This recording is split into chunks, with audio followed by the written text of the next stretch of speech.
Moses was keeping the flock of his father-in-law Jethro, the priest of Midian. He led his flock beyond the wilderness and came to Horeb, the mountain of God. And there the angel of the Lord appeared to him in a flame of fire out of a bush.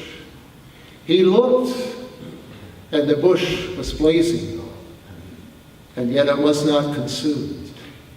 And then Moses said, I must turn aside and look at this great sight and see why the bush is not burned up. And when the Lord saw that he had turned aside to see God, God called to him out of the bush, Moses, Moses, here I am. And then God said, come no closer, remove the sandals from your feet, for the place on which you are standing is holy ground. He said further, I am the God of your father, the God of Abraham, the God of Isaac, the God of Jacob. And Moses hid his face, for he was afraid to look at God. Here ends this morning's scripture reading. May God bless it to our hearts and minds. This is the word of the Lord.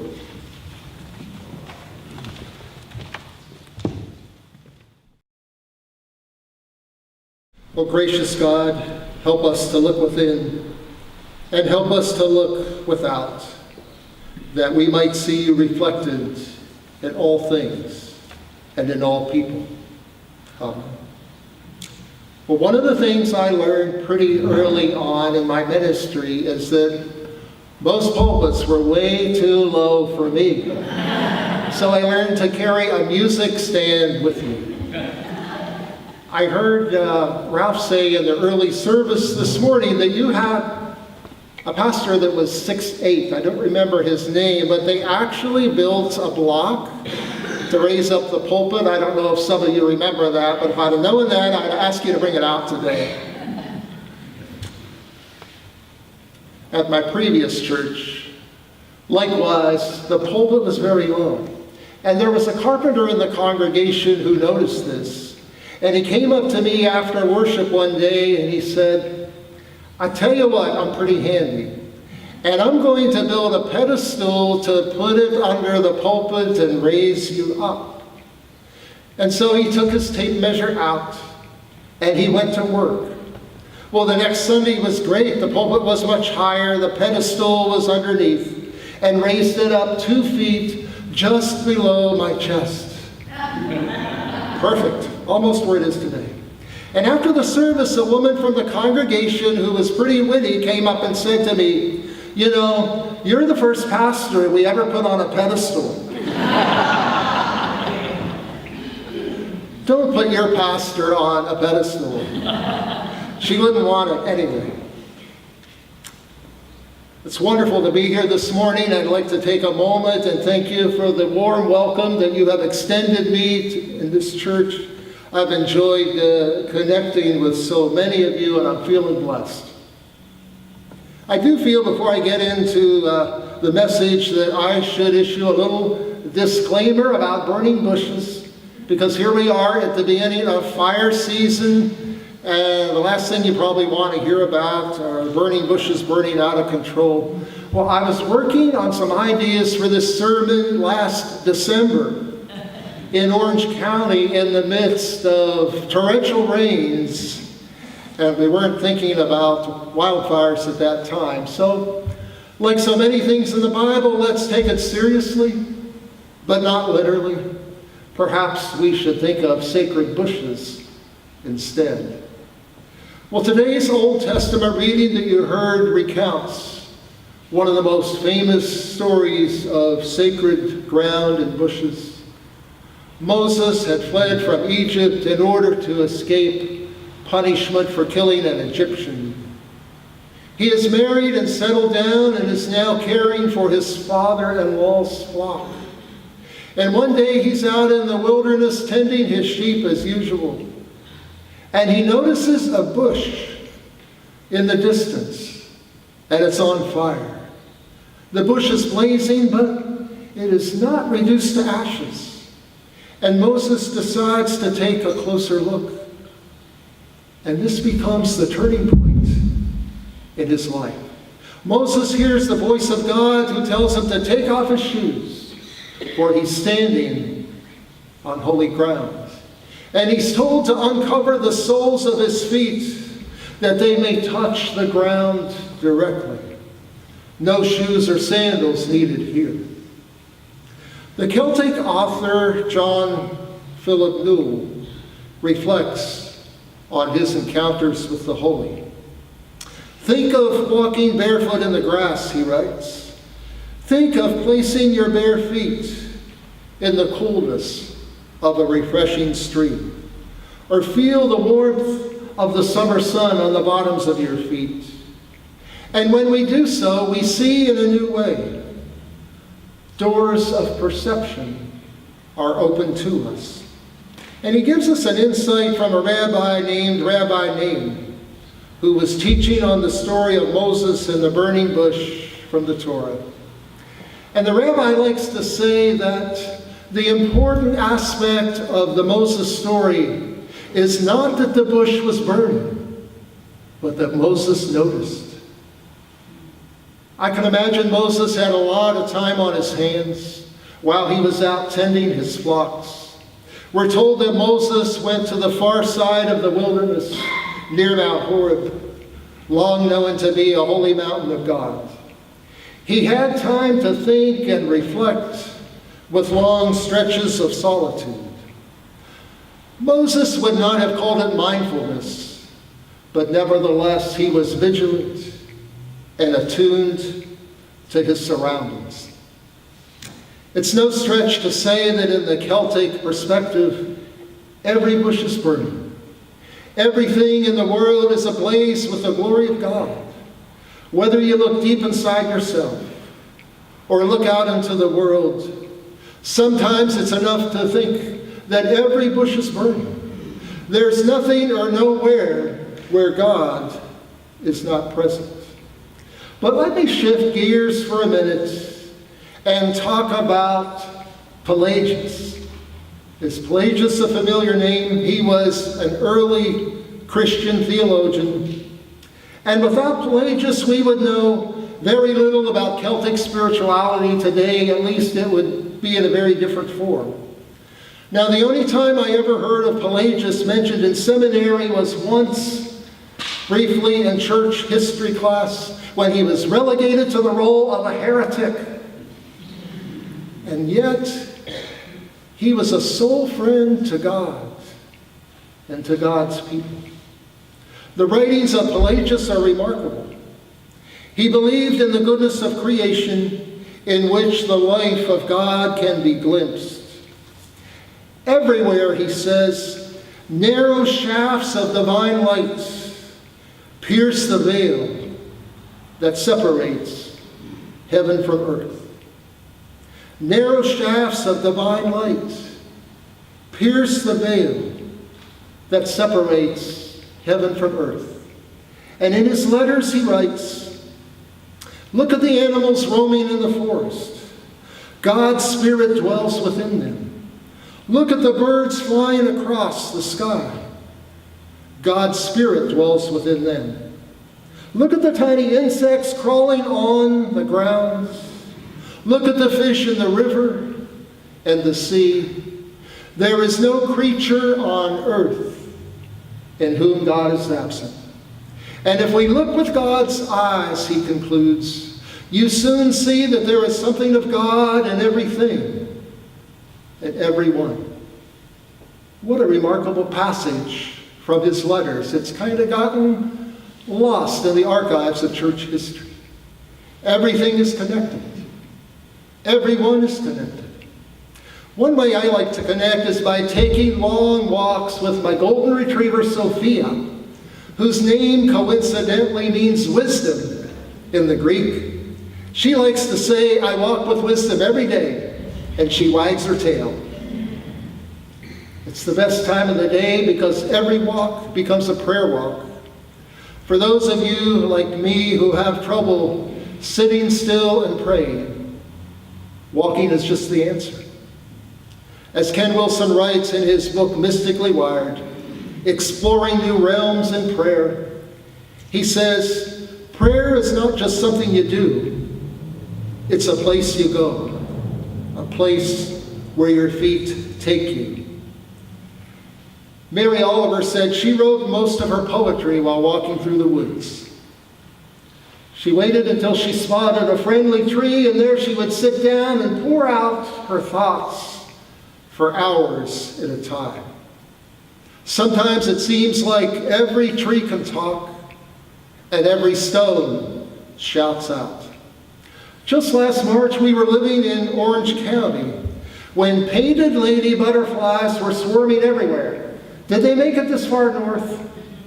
I understand they were on their way to Oregon and they made a stopover in Orange County. And for about a week, there were thousands and thousands of them. And every time when we went outside, we were surrounded by hundreds of butterflies, smacking us in the face and lighting in our hair.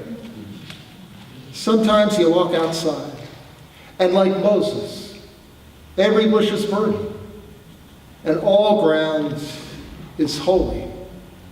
Do we notice?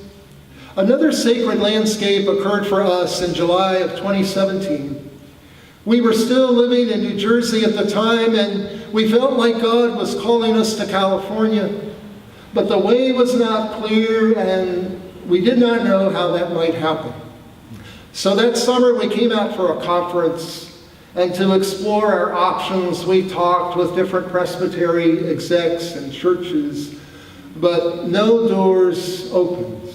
And on the evening before we were to fly home, we went to Laguna Beach in Orange County.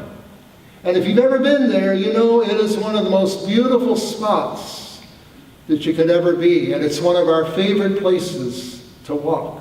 So we were walking on a vista high above the ocean.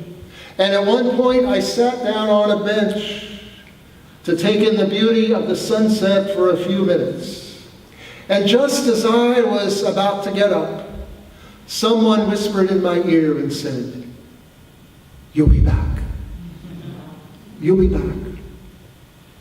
Turned out to be a promise we could trust. In January of the following year, we packed up our belongings in freezing New Jersey weather, and we moved to Orange County. We went from minus 12 degrees wind chill to 79 degrees in the course of 6 hours. I remember just walking out of the airport and opening my arms and embracing the sun and feeling warm for the first time in a long time. But God wasn't through yet. In December of last year, God repeated those same words that he spoke to Abraham and Sarah. "Go to the land I will show you." Only it wasn't a land flowing with milk and honey, but a land flowing with wine and redwoods. And it wasn't God's voice who spoke to Cynthia, but Leslie's voice on behalf of the PNC, which is pretty much the same thing as God's voice. We thought so anyway. The Irish writer John O'Donohue said, "The universe conspires to make your dreams come true." The universe conspires to make your dreams come true. I think we ought to trust it. The Spirit still leaves messages today. Every bush is ablaze with God's glory. All ground is holy. It's enough to want you to take off your sandals and to fall on your knees. You can take your shoes off today if you want to. We're on holy ground here today, and every Sunday when Alan plays the piano, for a few minutes there is no longer a veil between heaven and earth. They are one. You bring tears to our eyes and a lump in our throats when you play. I love hearing what you do with the musical medley after the sermon, and I always say a preacher's words can only take us so far, and then it's up to the pianist to take us the rest of the way home. That new preacher here preaches up a storm. You look around and you might think that every bush is burning and every heart is on fire. I know I'm a little biased, but can I get an amen? Yeah. People who enter the church here are greeted with graciousness and hospitality that says, "You are welcome. You are welcome no matter who you are." This is a rare and amazing thing today, and even in some churches, sadly, race and gender and sexual orientation and politics have been used as an excuse to divide and exclude. But every bush is burning, and everyone here is ablaze with the glory of God. Take a look around and see who is seated next to you today. What if I told you that the sacred flames of Pentecost that you heard about 2 weeks ago are not done with us yet? What if the Spirit descended upon you today like a dove? What if you had a chance to walk on holy ground? What difference would it make? Our family had a chance to walk on holy ground. We were fortunate to travel to the holy island of Iona, Scotland in 2012. I know some of you have been there and have said how much it means to you. The whole island is only 3 square miles, and yet every inch of it glistens with the glory of God, just as it has for so many pilgrims over the centuries. And when you enter the Abbey, you feel the energy of all who have worshiped there, the energy in the walls, the energy and the spirit in the floors. I've never been to the Holy Lands, but I've been to a land that is holy. We came out of the Abbey one evening after worship. It was 10 o'clock, and it was still light because Scotland being so far north, you have long days. And someone shouted out, look at the dolphins leaping and playing in the bay. It was at least a dozen of them putting on a show. God was at play. And as we walked back to our room, it started raining and the wind was blowing, as is typical in Scotland much of the time. But instead of running for cover, we just opened ourselves to the elements and got totally saturated and intoxicated by the night. The rain reminded me of baptism, and the wind whispered that the Spirit was near. Gerard Manley Hopkins, the Jesuit priest and poet, is famous for declaring, "The world is charged with the grandeur of God." St. Francis of Assisi understood the revelatory nature of creation in his canticle of Brother Sun and Sister Moon. A few lines will give you the idea. Praise be to you, my God, through Sister Moon and the stars. In the heavens you made them bright, precious, and fair. Praise be to you, my God, through brothers wind and air, and fair and stormy all weather's moods, by which you cherish all that you have made. Praise be to you, my God, through Sister Water, so useful, humble, precious, and pure. And praise be to you, my God, through Brother Fire, through whom you light the night. And he is beautiful and playful and robust and strong. Every bush is burning. Sometimes it's enough to want to make you to kick off your shoes and put the soles of your feet directly on the ground. Where have you seen a sacred bush today? What will give you a case of holy heartburn? Will it be when you step outside on a beautiful sunny day like today? Will it be when you notice the fall colors in the trees? Will it be when your husband or wife shows you some act of kindness? Or a grandchild does something to make you laugh? Or your dog licks you in the face? I like that one.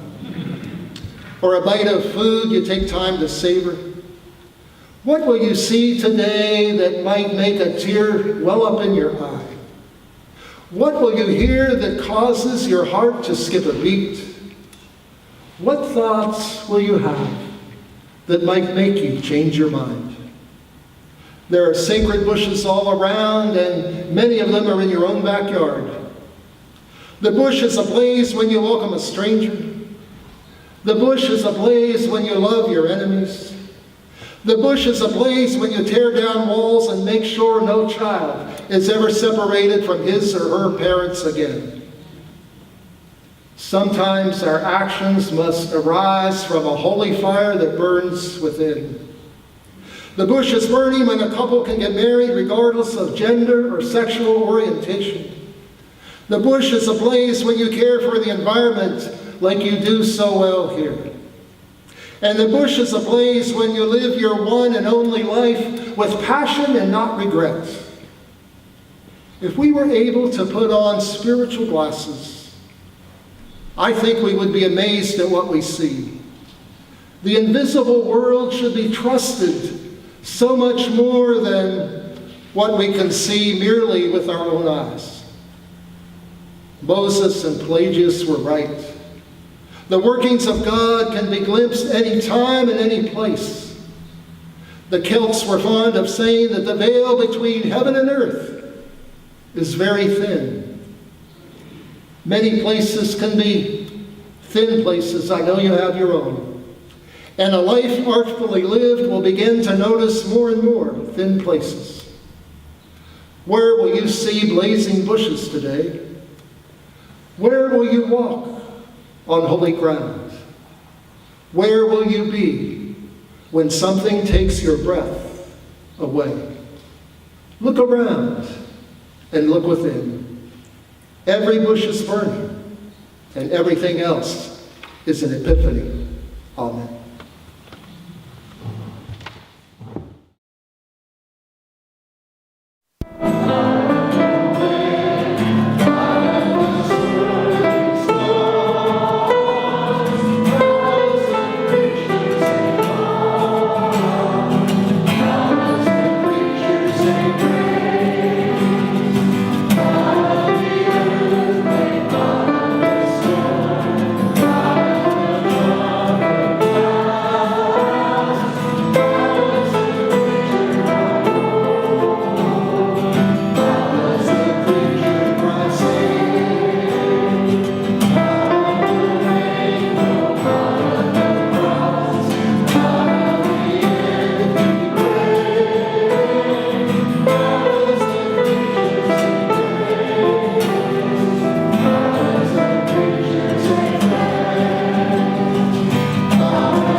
The deep peace of the running waves to you, the deep peace of the flowing air to you, the deep peace of the quiet earth to you, the deep peace of the shining stars to you, the deep peace of the Divine One to you.